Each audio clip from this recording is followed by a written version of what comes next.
और बड़ी खबर देहरादून से आ रही है। उत्तराखंड कांग्रेस को बड़ा झटका लगा है। कांग्रेस के सैकड़ों नेता आज बीजेपी में शामिल हुए हैं। पछुआ दून की जिला अध्यक्ष लक्ष्मी अग्रवाल बीजेपी में शामिल हुए, पीके अग्रवाल बीजेपी में शामिल हुए और दोनों नेताओं ने बड़ा बयान दिया है। कहा है कांग्रेस के नकारात्मक राजनीति के चलते उन्होंने भारतीय जनता पार्टी का दामन थामा है। नकारात्मक राजनीति से शुद्ध होकर बीजेपी में वो शामिल हुए हैं। तो ये बड़ा झटका जो है कांग्रेस को लगा है।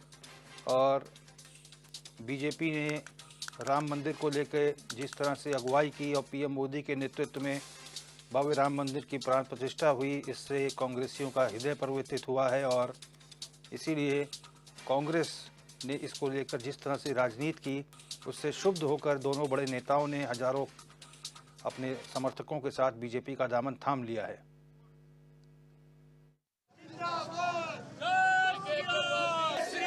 कांग्रेस पार्टी के वरिष्ठ नेताओं में से दो बड़े चेहरे इस समय हमारे साथ मौजूद हैं, पीके अग्रवाल साहब और लक्ष्मी अग्रवाल जी, जिन्होंने कांग्रेस पार्टी को छोड़ के भारतीय जनता पार्टी का दामन थाम लिया है।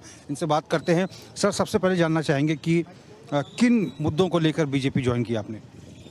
देखिए, मुद्दे तो पक्ष में भी होते हैं, विपक्ष में भी होते हैं, लेकिन जिस तरह से ये राम मंदिर के मामले में इन्होंने अपने एटीट्यूड को दिखाया, उनके प्रति जो आस्था को दिखाया, उससे चूँकि हम लोग एक धार्मिक देश को बिलोंग करते हैं, अनेक जातियाँ अनेक धर्म हैं, तो उससे उपेक्षित होकर के हम लोग भाजपा को दामन संभाला। अब भारतीय जनता पार्टी के लिए लोकसभा चुनाव के लिए काम करेंगे? ये तो हमारा इतिहास रहा है कि हमने हमेशा जहाँ रहे पार्टी के लिए तन मन धन से काम किया है। लक्ष्मी अग्रवाल जी हमारे साथ हैं, पछुआ दून की जिला अध्यक्ष। लक्ष्मी जी, चूँकि हमने देखा है कि कांग्रेस में भी आप लगातार एक्टिव मुद्रा में रही हैं, अब आपका रोल बीजेपी में कैसा रहेगा? नहीं, आपको लगता है कि अगर भाजपा में आ गए तो हम निष्क्रिय हो जाएंगे?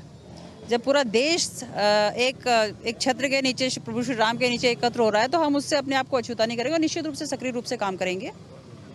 अच्छा, क्या वो मुद्दे रहे जिनको लेकर आपने कांग्रेस को अलविदा कहा? देखिए, मैंने अभी कहा ना कि जिस तरह से हर हिंदुओं की एक भावना थी अयोध्या में राम मंदिर को लेकर, और जिस तरह से उस विपक्ष ने अपनी भूमिका को निभाया, कांग्रेस ने अपनी भूमिका को, नकारात्मक भूमिका को उसमें निभाया, कहीं ना कहीं आहत करने वाला कदम था। तो उससे ही आहत होकर हम लोगों ने ये निर्णय लिया। आपके साथ कितने लोग आए हैं कांग्रेस छोड़कर?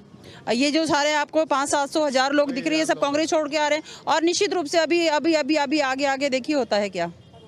धन्यवाद। अभी तो एक ही दिन का मामला है। अभी आप देखिए, कम से कम 10 से 20 हज़ार आदमी एक साल में टूट के आएंगे। ये मैं आपके माध्यम से जनता में भी देना चाहता हूँ, कांग्रेस को भी ये मैसेज देना चाहता हूँ कि जो राम मंदिर को नकारेगा वो सुखी नहीं रह पाएगा। तो राम मंदिर का जो मुद्दा है, उसने कहीं ना कहीं तमाम बड़े नेताओं का हृदय परिवर्तन किया है। और विपक्ष, कांग्रेस जिस तरह से इस मुद्दे को लेकर उसकी बयानबाजी निकल के आ रही थी, उसको लेकर इन लोगों ने कांग्रेस का दामन छोड़ के अब भारतीय जनता पार्टी का दामन थामा है। आगामी लोकसभा चुनाव के लिए ये तमाम बड़े चेहरे अब भारतीय जनता पार्टी के कुनबे को आगे बढ़ाएंगे और लोकसभा चुनाव में पार्टी को जीत दिलाने का प्रयास करेंगे। HN 24/7 के लिए अपने कैमरा पर्सन हरीश भट्ट के साथ मैं रोहित विक्रम सिंह, देहरादून।